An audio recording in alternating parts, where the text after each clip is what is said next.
Tinotenda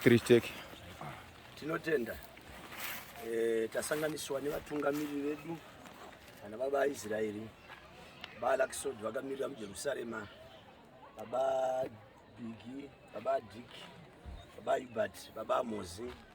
Tinotenda kumashoko makuru ataurwa pano ekubatana. Chinhu chikuru chakumbirwa panapa kusatukana nokushorana. Chitendero chedu chapasiswa nyaya yekunzi Chimwechete hachina kusiyana.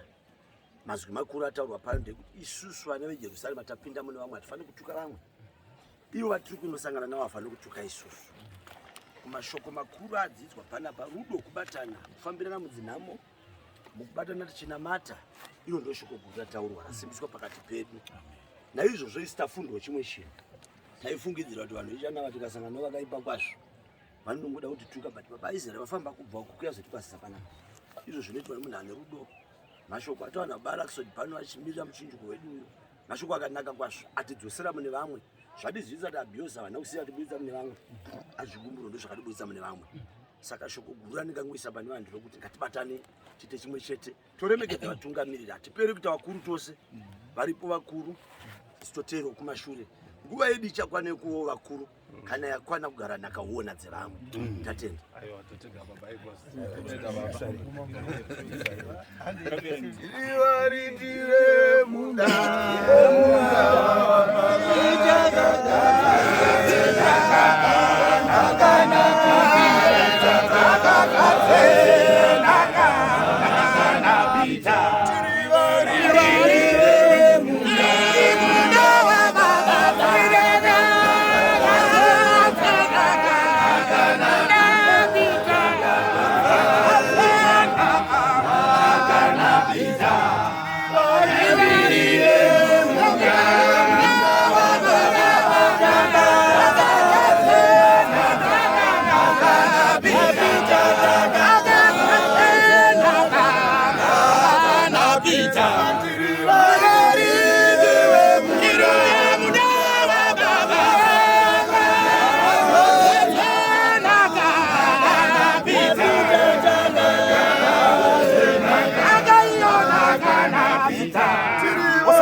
Amen.